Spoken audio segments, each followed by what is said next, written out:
ನಮೋ ಭಗವತೆ ವಾಸುದೇವಾಯ. ನಮ್ಮ ನರನಾಡಿಗಳಲ್ಲೂ ನಿತ್ಯವೂ ನಾವು ಭಜಿಸಲ್ಪಡುವಂತಹ ಮಂತ್ರ ಯಾವುದೆಂದು ಕೇಳಿದ್ರೆ ಅದುವೇ ಹರಿಂ ಭಜನೆ. ಪರಮ ವೈಷ್ಣವರಂತಹ ನಾವುಗಳು ಈ ಚಂಪಕಾಪುರದ ಮಣ್ಣಿನ ಕಣಗಳಲ್ಲಿಯೂ ಇರುವಂತಹ ಘೋಷ ಯಾವುದು? ಅದುವೇ ಹರಿಮಂತ್ರ. ಹಾಗಿರುವಾಗ ಹರಿದರ್ಶನವಾಗಬೇಕು ಎನ್ನುವಂತಹ ಇಚ್ಛೆಯನ್ನು ಹೊಂದಂತಹ ನಾವುಗಳು ಇಂದು ಅದಕ್ಕೊಂದು ಸದಾವಕಾಶ ಬಂದೊದಗಿದೆ, ಕಾಲ ಸನ್ನಿಹಿತವಾಗಿದೆ. ಬಂಧು ಹತ್ಯೆ ನಿವಾರಣಾರ್ಥವಾಗಿ ದುರಗಾಧುರವನ್ನು ನಡೆಸಬೇಕು ಎನ್ನುವಂತಹ ತೀರ್ಮಾನಕ್ಕೆ ಬಂದಂತಹ ಪಾಂಡವರು ಅಶ್ವವನ್ನು ಬಿಟ್ಟಿದ್ದಾರಂತೆ. ದಿಗ್ದೇಶಗಳಿಗೆ ಸಂಚರಿಸಿ ಇದೀಗ ನಮ್ಮ ಚಂಪಕಾಪುರಕ್ಕೆ ಬಂದು ಸೇರಿದಂತಹ ಅಶ್ವ ಅದನ್ನು ಬಂಧಿಸುವಂತೆ ಈತನ ಆಜ್ಞೆಯಾಗಿದೆ. ಬಂಧಿಸಿದ್ದು ಆಗಿದೆ. ಆ ಬಳಿಕ ಇದೆ ತುಳು ಬರ್ಪಡತಿ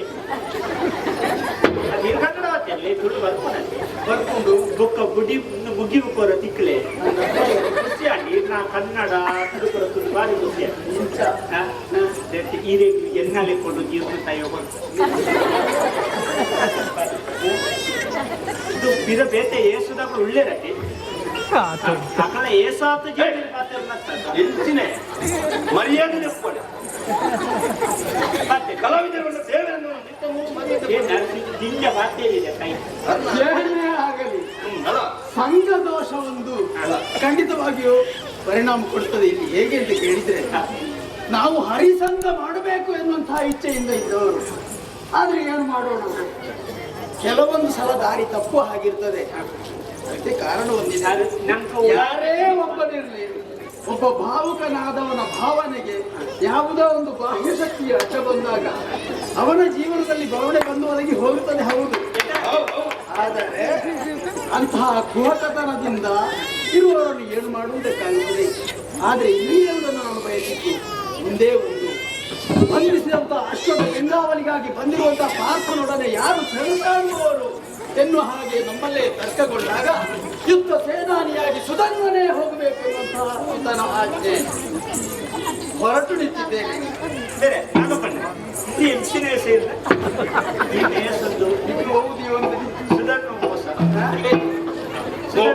ಸುಧನ್ವ ಮೋಸ ಸುಧನ್ವ ಮೋಕ್ಷ ಪಣಿಯರ್ನೇ ನಾನು ಆಟ ತೂತಂತೆ ಸುಧನ್ವ ತೀರ್ನ ಅವು ಇರ್ನ ನಾವು ಬರ್ತೇನೆ ಏಮಂಡೆ ಪುದರ್ ಬೇತ ಬರ್ತೇ ಸಾಕಾಜಿ ಪುದರ್ ಬೇತ ಬರೆದು ಅವು ಉಳ್ಳೆ ಉಳ್ಳೆ ಮತ್ತೆ ಸುಧನ್ವ ಸೋಮನ್ಯ ಯಾನೆ ನಾಗಪ್ಪ ಅಂದ್ರೆ ಅಂಚ ಏನೇ ಆಗಲಿ ರಣಕಣಕ್ಕೆ ಹೊರಟು ನಿಂತಾಗ ಮಾತೆಯ ಆಶೀರ್ವಾದವನ್ನು ನಾನು ಪಡೆದದ್ದಾಗಿದೆ. ಆ ಬಳಿಕ ನನ್ನ ಮಡದಿಯೆಡೆಗೆ ನಾನು ಗಮನಿಸಿದೆ. ಒಂದೊಮ್ಮೆಗೆ ಏನು ಮಾಡೋಣ, ಮಡದಿಯ ಆ ವೇದನೆಯ ನಿವೇದನೆಯನ್ನು ಅಲ್ಲಿಗೆ ಸಮಾಧಾನ ಪಡಿಸಿ ತಂಗಿ ಕುಹೆಲೆಯ ಹಾರೈಕೆಯೊಂದಿಗೆ ಹೊರಟು ನಿಂತಾಗ ತಂಗಿ ಹೇಳಿದಂತಹ ಮಾತೊಂದು ನನಗೆ ನೆನಪಿಗೆ ಬಂತು. ವಿರೋಧಿಯರೊಡನೆ ಹೋರಾಡುವರೇ ನಿಂತಾಗ ಬೆನ್ನು ತೋರಿಸಬೇಡ ಅಣ್ಣ ಎನ್ನುವ ಹಾಗೆ ರಣಕಣಕ್ಕೆ ಹೊರಟು ನಿಂತಿದ್ದೇನೆ. ಪಾರ್ಥನೊಡನೆ ಸೆಣಸಾಡುತ್ತೇನೆ.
ಅರ್ಜುನ ಯಾವುದೋ ಯುದ್ಧದಿಂದ ನಾನು ಬಂದು ನಿದ್ದೆ ಎಂದಾದವನ ಸಾಗರದೋಪಾದಿಯಲ್ಲಿ ಸೇನೆ ಎದ್ದು ಕಾಣುತ್ತಾ ಕಾಣಿಸ್ತಾ ಇದೆ.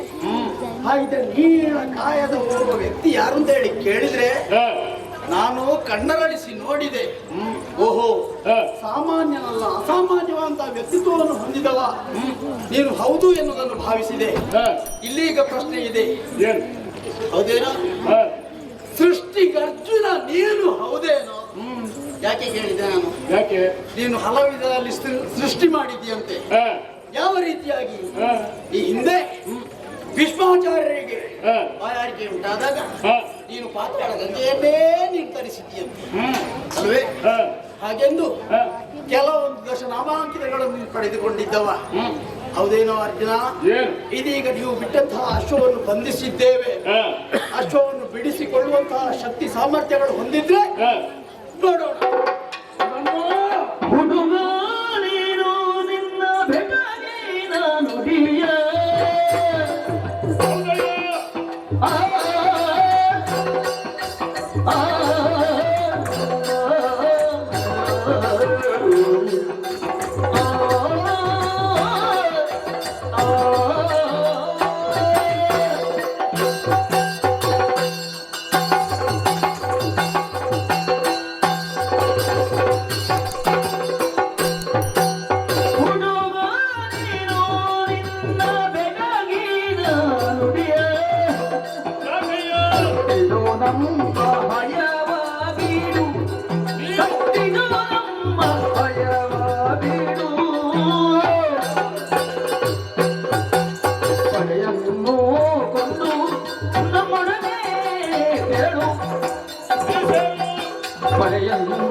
ನೀನು ಒಂದೊಂದು ಮಾತುಗಳನ್ನು ಆಡುವಾಗ ಸಂತೋಷವಾಯಿತು. ಇಷ್ಟು ಸಣ್ಣ ಪ್ರಾಯದಲ್ಲಿ ಎಷ್ಟು ಅರ್ಥಿಸಿಕೊಂಡಿದ್ದಿ, ಎಷ್ಟನ್ನು ತಿಳಿದುಕೊಂಡಿದ್ದಿ ಎಂಬುದಾಗಿ ಚೆನ್ನಾಗಿ ಅರ್ಥ ಮಾಡಿಕೊಂಡೆ ನಾನು.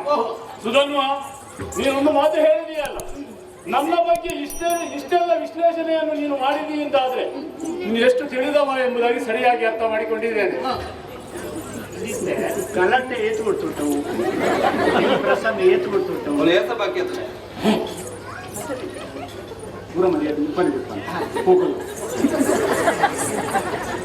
ಸುಧನ್ವ, ನಿನ್ನಲ್ಲಿ ಒಂದು ಮಾತನ್ನು ಹೇಳ್ತಾ ಇದ್ದೇನೆ.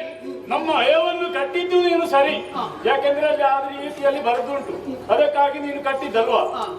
ನಿನಗೊಂದು ಮಾತನ್ನು ಹೇಳ್ತೇನೆ. ನಿನ್ನನ್ನು ನೋಡುವಾಗ ಗಾಂಧೀವ್ಯವನ್ನು ಎತ್ತಬೇಕು ಅನ್ನುವಂತ ಮನಸ್ಸೇ ಬರ್ತಾ ಇಲ್ಲ. ಯಾಕೆ ಬಲ್ಲೆಯ? ನನ್ನ ಮಗನ ನೆನಪಾಗ್ತಾ ಇದೆ ನನಗೆ. ಇಚ್ಛೆ ಬುಕ್ಕ ಇಚ್ಛೆ ಬರ್ತಾರೆ ఇది పల్లా మంచి అమ్ముతారు ఈర ఆటము సుర్రు గొబ్బ ఇన్నతు సుర్రు తూపున్న దుంబుల తూతార దుంబుల గొబ్బదర పోలాండ రంగస్థలకు పోతే నీకు ಬೇಗ ಮುಗ್ಗಿದ ನಿಂಗೆ ಚಾ ನಡೆಯರಂದ ಕಾಫಿ ನಡೆಯರಂದ ಕೇಳಿರಂದ ಹೋಗಲ್ಲ ಮುಂದೆ ಅಭ್ಯಾಸ ಮಾಡೋದು ಬರ್ತದೆ ಬೊಂಗ ಬರೋದು ಸರಿ. ಸುಧನ್ವ, ನಿನ್ನೊಂದು ಮಾತನ್ನು ಹೇಳ್ತಾ ಇದ್ದೇನೆ. ಇಲ್ಲಿಂದ ನೀನು ಹೇಳ್ತಾ ಇದ್ದೀಯಲ್ಲ, ನಮ್ಮ ಹಯವನ್ನು ನಿನಗೆ ಕೊಡಬೇಕಿದ್ರೆ ನಮ್ಮಲ್ಲಿ ಹೋರಾಟವನ್ನು ಮಾಡು ಎಂಬುದಾಗಿ. ಅದೇ ಕ್ಷಣದಲ್ಲಿ ನನ್ನ ಹಯವನ್ನು ಬಿಡಿಸಿಕೊಳ್ಳುವುದಕ್ಕೆ ನನಗೇನು ಸಾಮರ್ಥ್ಯ ಇಲ್ಲ ಎಂಬುದಾಗಿ ನೀನು ಯೋಚನೆ ಮಾಡಬೇಡ. ನನ್ನ ಒಂದು ಬಾಣದಿಂದ ನನ್ನ ಹಯವನ್ನು ಬಿಡಿಸಿಕೊಂಡೇನು.